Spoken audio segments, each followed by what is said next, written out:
Everyone, मैं अनुपमा सिंह आपकी new teacher. आज से मैं आपको हिंदी पढ़ाऊंगी। हिंदी में आपकी पुस्तक जो है क्षितिज, उसके 2 खंड हैं। पहला खंड है काव्य खंड, दूसरा खंड है गद्य खंड। तो आज मैं आपको काव्य खंड से आपका पहला अध्याय जो कि सूरदास के कुछ पद हैं उसे पढ़ाऊंगी। आइए पहले सूरदास के बारे में कुछ जानते हैं। सूरदास का जन्म 1478 में माना जाता है। यह मान्यता है कि उनका जन्म मथुरा के निकट रुनुक्ता या रेणुका क्षेत्र में हुआ था, जबकि दूसरी मान्यता के अनुसार उनका जन्म स्थान दिल्ली के पास सीही माना जाता है। महाप्रभु वल्लभाचार्य के शिष्य सूरदास किसके शिष्य थे? महाप्रभु वल्लभाचार्य के। वो अष्टछाप के कवियों में सर्वाधिक प्रसिद्ध हैं। अष्टछाप के कवि हैं जिसमें 8 कवि माने जाते हैं, उसमें सर्वाधिक प्रसिद्ध नाम किसका है? सूरदास का। वे मथुरा और वृंदावन के बीच गौ घाट पर रहते थे और श्रीनाथ जी के मंदिर में भजन कीर्तन करते थे। सन 1583 में परसौली में इनका निधन हो गया। आपको इनके बारे में पूरी जानकारी देखिए आपकी बुक में यहाँ दिया हुआ है, आप पढ़ेंगे। इनका जन्म कब हुआ, किस स्थान पे हुआ, जो कि स्थान के में 2 मान्यताएं हैं। कोई सीही बताता है दिल्ली के पास, और बाकी लोग मथुरा के निकट रुनुक्ता या रेणुका क्षेत्र में इनका जन्म बताते हैं। और इनकी मृत्यु कब हुई थी, कहाँ हुई थी, ये भी 1583 में परसौली में इसका निधन हुआ। ये तो क्लियर है, लेकिन जन्म स्थान में दुविधा है।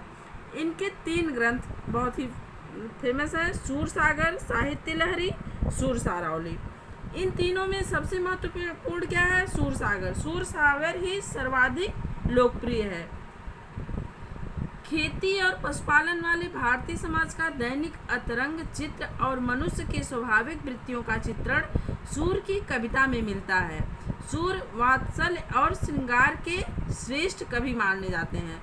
वात्सल्य में इनका वर्णन आपको मिलेगा कृष्ण के बाल्यकाल में यशोदा के साथ, जो उनका वात्सल्य प्रेम है यशोदा का और कृष्ण का उनके साथ बाल्यकाल जो बीता है, उसमें सूर का जो बाल्यकाल का वर्णन उन्होंने किया है, इसमें वात्सल्य की पूर्ण अभिव्यक्ति है। ऐसी वात्सल्य की अभिव्यक्ति किसी और कवि के वर्णन में नहीं मिलती है। और इनका श्रृंगार का जो है वर्णन है वो गोपियों के साथ, वृंदावन में जब ये गोपियों के साथ रास रचाते थे, उनके साथ जो क्रीड़ाएँ करते थे, उनके साथ बंसी बजाते थे, गोपियों के साथ जो गौएँ चराते थे, ये जो वर्णन है ये श्रृंगार रस का सर्वश्रेष्ठ वर्णन माना जाता है। कृष्ण और गोपियों के प्रेम सहज मानवीय प्रेम की प्रतिष्ठा करता है, अर्थात मानव का जो मानव के प्रति सहज ही एक प्रेम होता है, उसकी प्रतिष्ठापना इन्होंने की है। सूर ने मानव प्रेम की गौरव गाथा के माध्यम से सामान्य मनुष्यों को हीनता बोध से मुक्त किया है। अर्थात जैसे श्री कृष्ण एक राजा माने जाते थे, एक राजा थे, और वे गोपों से, ग्वालों से या ग्वालिनों से, गोपियों से इतना प्रेम करते थे कि वे उन्हें अपने से अलग नहीं समझते थे, उनमें अपना रूप देखते थे और अपने अंदर उनका रूप देखते थे। तो यहाँ जो है जो सामान्य मनुष्यों को हीनता की भावना जो उनके अंदर रहती है, उससे एक तरह से सूरदास जी ने उन्हें मुक्ति दी है और उनमें जीने की ललक पैदा की है।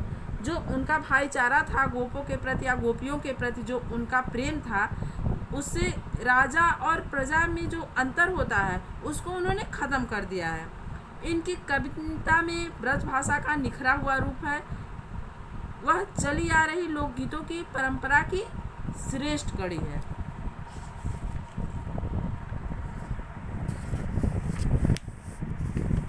यहाँ सूरसागर के भ्रमर गीत से 4 पद लिए गए हैं।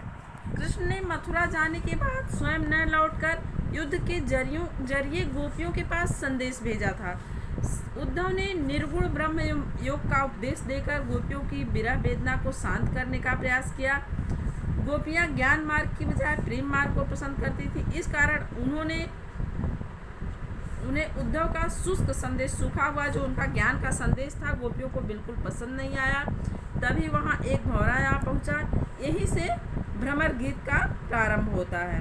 गोपियों ने भ्रमर के बहाने उद्धव पर व्यंग बाण छोड़े।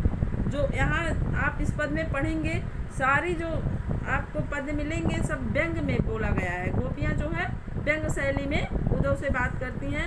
पहले पद में गोपियों की यह शिकायत वाजिब लगती है कि यदि उद्धव कभी स्नेह के धागे में बंधे होते तो विरह की वेदना का अनुभव अवश्य कर पाते। कहने का तात्पर्य है कि जो प्रेम ही नहीं करेगा वो किसी से बिछड़ने को क्या समझेगा। तो यहाँ उस बात का वर्णन है। दूसरे पद में गोपियाँ यह स्वीकार करती हैं कि उनके मन की अभिलाषाएं मन में रह गई। कृष्ण के प्रति उनके प्रेम की गहराई की अभिव्यक्त करते हुए कहती हैं कि वह जो अपना प्रेम व्यक्त करती कृष्ण के प्रति, कृष्ण के न आने से वह उनकी बात, उनकी अभिलाषा मन में ही रह गई।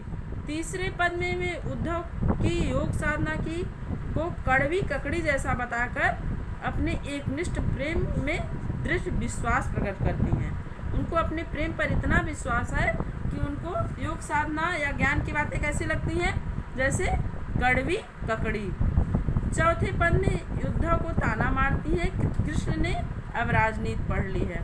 अंत में गोपियों द्वारा उद्धव को राजधर्म यानी प्रजा के हित के बारे में याद दिलाया गया है। गोपियों द्वारा ये सूरदास की लोक धर्मिता को दर्शाता है। आइए हम पहला पद देखते हैं। अपरस उद्धव तुम हो अति बड़ भागी। गोपियाँ क्या कहती हैं उद्धव से व्यंग करते हुए कहती हैं कि तुम बहुत ही भाग्यशाली हो। अपरस रहत स्नेह स्नेह तगाते नाहिन मन अनुरागी। तुम्हारा जो मन है वह स्नेह से बिल्कुल नहीं बंधा है। तुम कृष्ण जो प्रेम के अवतार हैं उनके साथ रहकर भी तुम्हारे मन में या तुम्हारे ऊपर प्रेम का रस का एक छींटा भी नहीं पड़ा है, न ही तुम्हारा मन किसी के प्रति प्रेम कर सकता है। तुम प्रेम रस से बहुत दूर हो। कृष्ण के साथ रहकर जो प्रेम से दूर है वह बहुत बड़भागी है। एक तरह से व्यंग है उनका कि कृष्ण जो प्रेम के अवतार हैं उनके साथ रहकर भी तुम प्रेम को नहीं जानते हो, यह तुम्हारा दुर्भाग्य है। लेकिन वो कहती क्या है कि तुम बहुत भाग्यशाली हो। पुनैन पात रहत जल भीतर तारस देह न दागी। जैसे कमल का पत्ता होता है, उन्हें उदाहरण क्या देती हैं, पुनैन पात अर्थात कमल का पत्ता। कमल का पत्ता जो रहता तो जल में है, पुष्प ऊपर खिलता है लेकिन पत्ता कहाँ रहता, पत्ता जल में रहता है।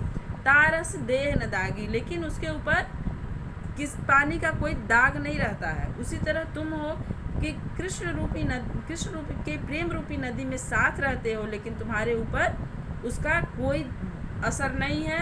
तुम्हारे ऊपर उस प्रेम रूपी रस का एक बूंद भी नहीं पड़ा है। ज्यों जलमाहि तेल की गागरी बूंद न ताको लागी। अगर आप किसी तेल की गागर को जो तेल में भरा हुआ हो या जिस पात्र में तेल रखा जाता है, उस पात्र को तेल उसमें पूरी तरह अगर लगा है, आप उसको पानी में डालेंगे उस गगरी को, तो उसमें एक बूंद भी पानी नहीं लगेगा, वो चिकना खड़ा निकल आएगा एकदम। पानी उस पर लगेगा ही नहीं कि पानी में डाला गया था। तो उनको कहती हैं कि तुम उसी तेल वाले गागर की तरह हो। जैसे तेल वाली गागर में एक बूंद भी पानी नहीं लग सकता नदी में डालने के बाद, वैसे तुम कृष्ण के प्रेम रूपी नदी के साथ रहते हो, प्रीत नदी, लेकिन तुम्हारे ऊपर पानी की एक बूंद, उस प्रेम की एक बूंद भी नहीं लगी है। प्रीति नदी में पाँव न बोरो दृष्टि न रूप परागी। तुम उस प्रेम रूपी नदी के साथ रहते हुए भी तुम्हारा पाँव उस प्रेम रूपी नदी में नहीं पड़ा, अर्थात तुम्हें प्रेम का ज्ञान ही नहीं हुआ और तुम्हारी दृष्टि जो है वह प्रेम को नहीं परख पाई। तुम रूप के पराग को, प्रेम के पराग को नहीं समझ सकते। सूरदास अबलाहम भोरी गुरु चाटी ज्यों पागी। वो क्या कहती हैं कि तुम प्रेम की नदी में तुम्हारा पाँव भी नहीं गया है, तुम इतने बड़े ज्ञानी हो कि तुम रूप के पराग को नहीं समझ सकते। और हम क्या हैं, अबला और भोली हैं। हम बहुत ही भोली, कम ज्ञान वाली, कम अक्ल हैं। सूरदास जी गोपियों के माध्यम से कहते हैं हम अबला बहुत ही भोली हैं। हम तो कृष्ण के प्रेम में ऐसे डूबे हैं जैसे चींटियाँ गुड़ में लिप्त होकर गुड़ का रसपान करती हैं, वैसे ही हम कृष्ण के प्रेम में डूब चुके हैं। अगर हमारी जान भी चली जाए लेकिन हम इस प्रेम को नहीं छोड़ सकते हैं। आगे दूसरा पद है, इसमें गोपियाँ कहती हैं मन ही माझ रही। जो हमारे मन की बात थी वह हमारे मन में ही रह गई।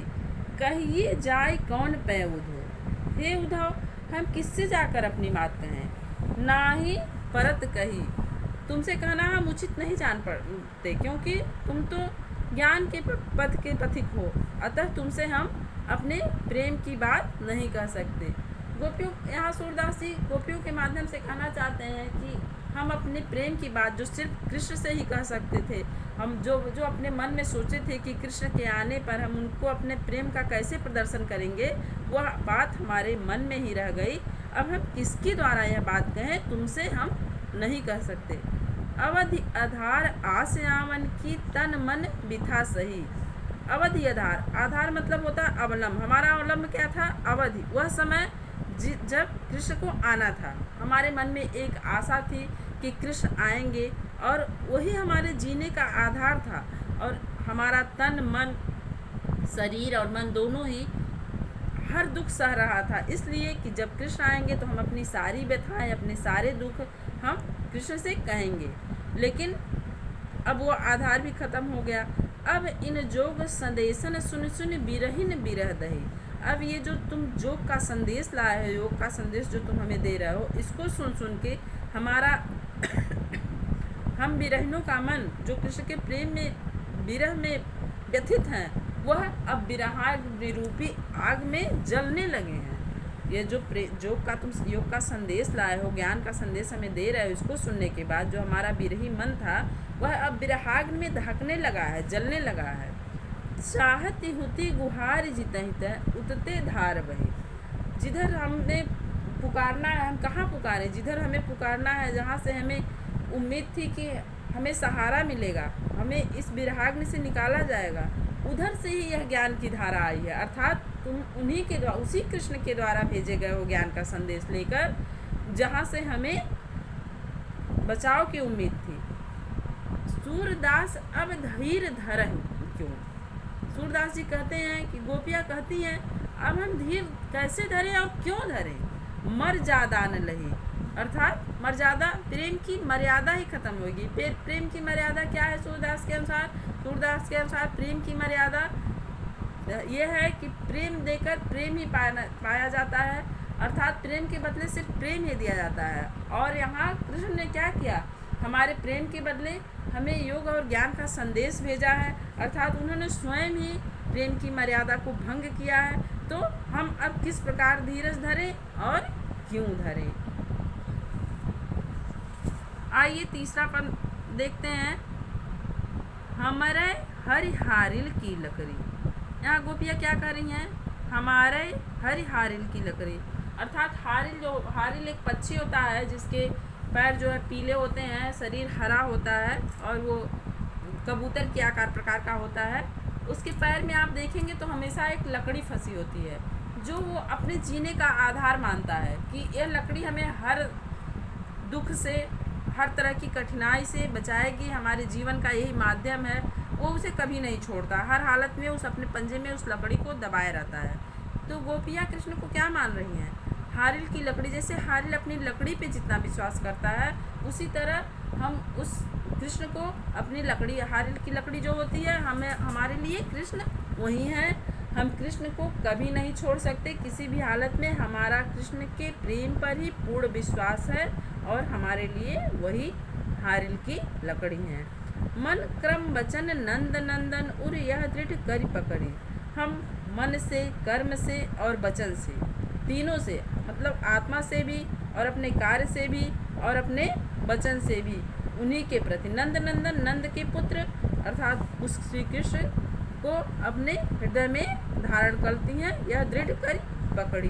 अब मन कर्म वचन तीनों से उस नंद के सुत को अपने हृदय में दृढ़ करके उन्होंने पकड़ लिया है, उनको जकड़ के रखा है। उन्हें कोई भी ज्ञान का संदेश उन्हें कृष्ण से अलग नहीं कर सकता है।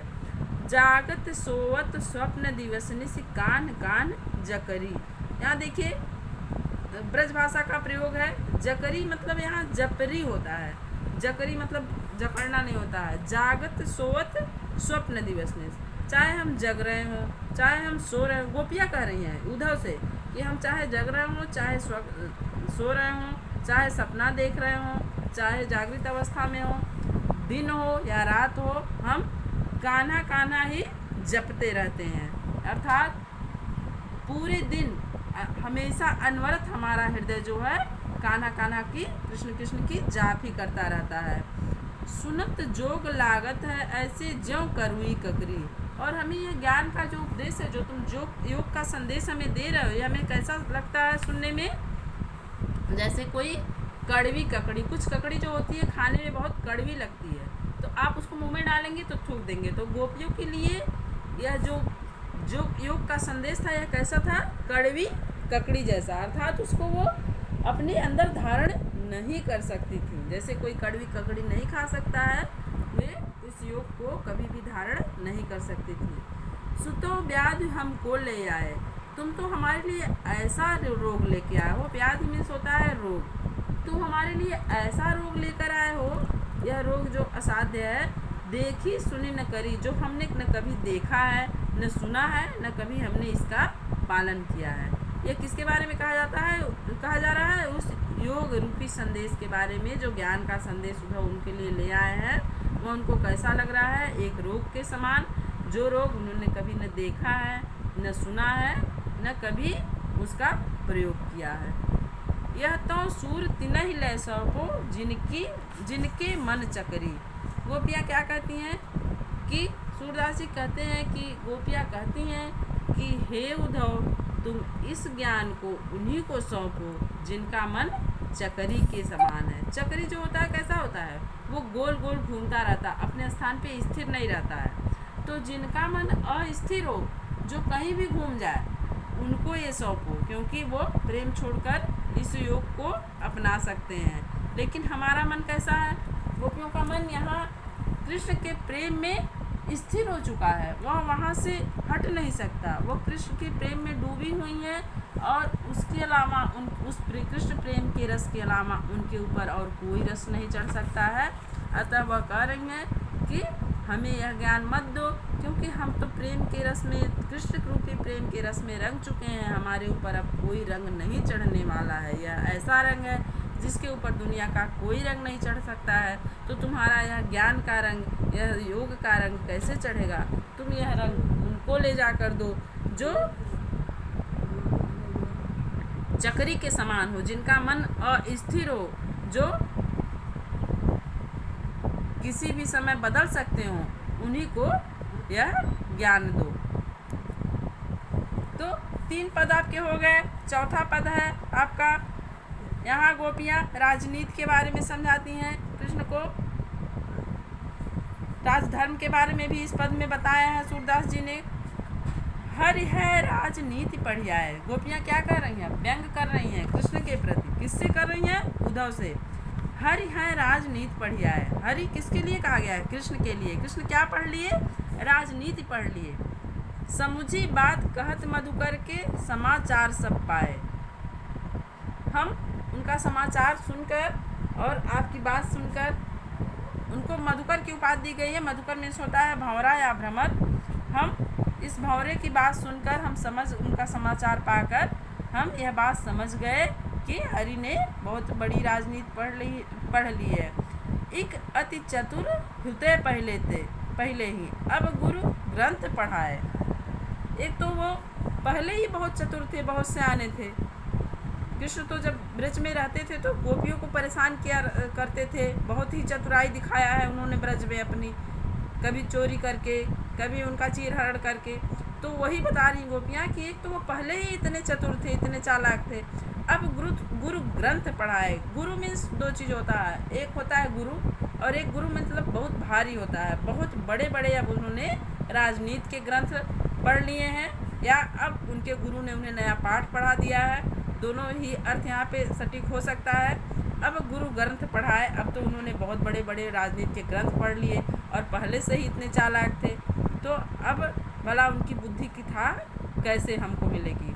बड़ी बुद्धि जानी जो उनकी जोग सदेश बढ़ाए। हमने जान लिया कि उनकी बुद्धि अब बहुत ज़्यादा बढ़ गई है, क्योंकि उन्होंने जब जोग संदेश हमारे लिए भेजा तो हमें पता चल गया कि अब उनकी बुद्धि बहुत बड़ी हो गई है। उधे भले लोग आगे के परहित डोलत धाए। उधो से कहती हैं, व्यंग करते हैं, हे उधो तुम बहुत ही भले आदमी हो जो दूसरों के हित के लिए इधर उधर घूम रहे हो और दौड़ते हुए हमारे हित के लिए चले आए हो, हमें ज्ञान का संदेश देने चले आए हो। अब अपने मन फेर पाई हैं चलत जे हुते चुराए। तुम कृष्ण से जाके कह देना कि वह हमारे मन को वापस कर दें, हमारे हृदय को वापस कर दें। जो चलत जो हुते चुराए, जो जाते समय उन्होंने हमारे हृदय को चुराया था, अब उसे वापस कर दें। तभी हम इस ज्ञान को धारण कर सकते हैं, क्योंकि हमारा मन जो है, हमारा हृदय जो है, वो उनके साथ चला गया है। तो अब हम इस ज्ञान को कहाँ धारण करें? जब हमारे पास हृदय ही नहीं है तो हम उसे धारण कहाँ करेंगे जो वो ज्ञान का संदेश भेज रहे हैं। ते क्यों अनीति करे आपुन जे और अनीति छुड़ाए। जो अपने ही अनीति कर रहा है, अन्याय कर रहा है, वो दूसरे का अन्याय क्या खत्म करेगा? कृष्ण वहाँ क्या करने गए थे? मथुरा में कृष्ण अन्याय का अंत करने गए थे, राक्षस कुल का सर्वनाश करने गए थे, वहाँ की प्रजाजनों की पीड़ा को दूर करने गए थे। तो यहाँ गोपियाँ व्यंग करते हुए कहती हैं कि वो क्या अनीति को दूर करेंगे जो खुद अन्याय कर रहे हैं। राजा का धर्म है राज धर्म ते है सूर जो प्रजा न जाए सताए। राजा का धर्म क्या है? यहाँ सूरदास जी ने कवियों गोपिकाओं के माध्यम से राज धर्म भी समझाया है कि राजा का धर्म क्या है कि प्रजा न सताई जाए, प्रजा बहुत ही प्रसन्न रहे। तो यहाँ किस प्रकार से अनीति का उदाहरण दे रही हैं गोपियाँ कि ते क्यों अनीति करे आपुन। वह जो खुद ही अनीति कर रहा है जी और अनीति छुड़ाए। दूसरों की अनीति को, अन्याय को क्या छुड़ाएगा? राजा का धर्म क्या है कि प्रजा सताई न जाए, और कृष्ण तो हमें इतना सता रहे हैं। किस प्रकार सता रहे हैं? वह उनसे दूर चले गए हैं, वह उनको अथाह प्रेम करती हैं और उस प्रेम से वह निकल नहीं पा रही हैं। उनका मन व्यथित है, दुखी है, अर्थात वह कृष्ण के द्वारा सताई जा रही हैं। तो जब राजा हमें स्वयं सता रहा है, अपना धर्म छोड़ दिया है, राज धर्म छोड़ दिया है वह राजा, तो वह दूसरे को अन्याय से कैसे वंचित करेगा? हे उद्धव, यह संदेश मेरा जाकर उस श्री कृष्ण राजा से कहना कि वह दूसरों का अन्याय क्या छुड़ाएंगे। उनका जो धर्म है कि अपने प्रजा को सुखी रखें, तो हम भी उनकी प्रजा हैं और हम उनके प्रेम विरह में व्याकुल हैं। अतः पहले वह हमारा दुख दूर करें, तभी वह अपने राज धर्म का पालन कर सकते हैं। आज के लिए इतना ही। आपका यह अध्याय आज कंप्लीट हुआ। आपको आगे इसका सार कल लिखवा देंगे, कल के चैप्टर में, कल के फिर उसमें। Okay, thank you.